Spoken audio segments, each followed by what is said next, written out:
хүнд хэрэггүй амьдралагч байхгүй шүү дээ тийм ээ. Бүхэл амьдрал бие биендээ хэрэгтэй. Тэгэхээр амьдралынхаа бас нэг юм туршлагыг тэгээ манай үеийн ер нь 80 90-ад оны яг энэ шилжилтийн үеийн түүх ерөөсөө бичигдээгүй.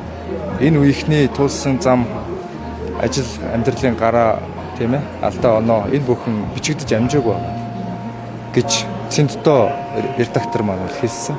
Тэр утгаараа бас анхдагч болж байгаа байх. Тэгээд дээр нь бас манай үеийнхэн болон манай дараа үеийнхэн ер нь хүнд зөвлөгөө өгье гэвэл яг хэрэгтэй үедэн л өгөх хэрэгтэй байна лээ. Тэгэхгүй ингээд бүх юмыг өнгөрснөхийн дараа нэг дурсаад бодоод өнгөрдөг биш. Яг тухайн цаг үедээ хэрэгцээтэй үед хүнд туршлага хуваалцаж байх нь их чухал юм байлаа гэж миний олон уулзалтуудаар явж байхдаа ойлгосон. Тэгээд туршлага хуваалцаж байгаа. Тэгээд эрхчлөөний тухай ном бичсэн дээ. Номныхын нэрээс асууя л да. Та эрүүний шүл хэрэг хуудаг байсан бэ? Та ер нь хүүхд тахта ямар хүүхд байсан бэ? Сахилахгүй байсан уу? Тэг ер нь эрүүний шүлэн дотор л өссөн. Манай үеийнхэн бол ер нь эрүүний шүл ууж үзээгүй нэг ч хүүхд байхгүй дээ. Манай үеийнхэн дотор бол ер нь би дагаад өссөн шихүү хүүхдүүд шүү дээ. Одоогийн шиг ингээд нэг яг аав ээж нь анхаарал халамж тавьдаг те. Энэ чинь бас яг тухайн үедээ их баг. Тэгээд энэ тухай нөө бичиж тэмдэглэж үлдээж ярих нь их ховор учраас бичиж үлдээсэн. Гэхдээ мэдээж яриг энд бол ээж аавын хайр байлгүй л яг хоо тухайн үеийн амьдрал өөрөө хүнийг тийм завгүй байлгадаг байлаа. Тэгээ боловсролын систем бас өөр байлаа. Тэгээ бас тэр үед бол эрүүний шүлэн дотор л хүн болсон бид нэр болсон. Тэгэл одоо өөрөө өөртөө шүлээ уулгаж байгаа царайны хийж үзээгүй ажил жишээлбэл бидэрт байх.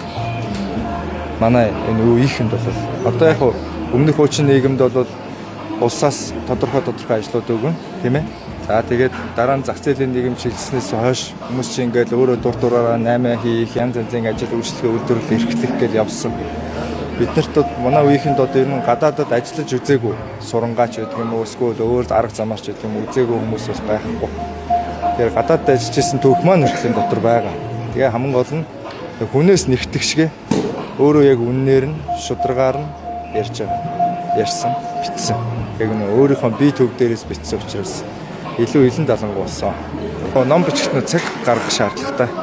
Ямар ч интернет байх шаардлагагүй. Бас дээр нь одоо утасны сүлжээ байх хэрэггүй те. Энэ анхаарлаа төвлөрүүлэхийн тулд ууланд очсон. Тэгээд 20 хоногт бүтэн одоо яг ном бичиж зориулахад нэг 30 хоног болдгийм байлаа. Ер нь бол сарын шаардлагатай юм байлаа. Тэгээд үндсэндээ номоо дуусчихад 20 хоног дээр ажиллаас болоод буцаад ирсэн. Таны номын хавцыг оюуны өмчлөлтийн гэсэн асуулт та энийг мэдгүй байж байгаа юм болсон уу? Ямар юм бэ? Ахна одоо энэ зуны мэдээ сонинд анх ажилд орсноос хойш янз янзын зургийг эвлүүлэг гэж эсэн болсон юм сэтгэж шийдэг байсан. Гэхдээ хин нэг дуурайж үзээгүй. Манай онцлогчтой бид нар чинь яг тухайн үед интернет гэдэг чиг ховор ашиглагддаг байсан.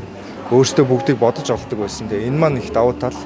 Хүмүүсээс эзэж ер нь хулгай хийх, хүний санааг хулгайлах чинь булаах чинь өөрөө жишээлбэл их кайфгүй шүү дээ. Хүний юм хэрэглэгч хүнэл юм байдаг байхгүй. Тэгээ би яг хоёр газар давхар захиалга өгсөн. Тэгээ миний гоё юм гаргах гэсэн шунлаас өвдөд надаас болоод нэг юм асуудал үүссэн. Тэгээ нэг хамтарч ирсэн захиалга өгчсэн компани маань гадны постэр ашигласан байсан байна.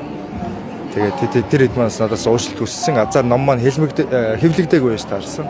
Тийм учраас харьцангуй асуудал багтаа өнгөрсөн. Бас нөгөө талаар оюуны өмчийн ямар нэгэн ирэхгүй 2008 оны олон нийтэд хандсан арга хэмжээний постэр байсан байлаа. Тэгээ миний одоо дараагийн ном бас энэ намар гарна.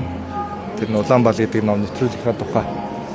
Яг Улаанбаалтай холбоотой их сонин түүхүүд их олон байгаа. Тэгээ зочдынхаа тухай энэ гээд орон гарна.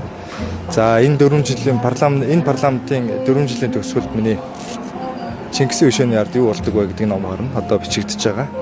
Яг энэ одоо ордонд улс төр төрийн шийдвэр яаж гардгүй, юу өрнөдгөө гэдэг талаар бичиж байгаа.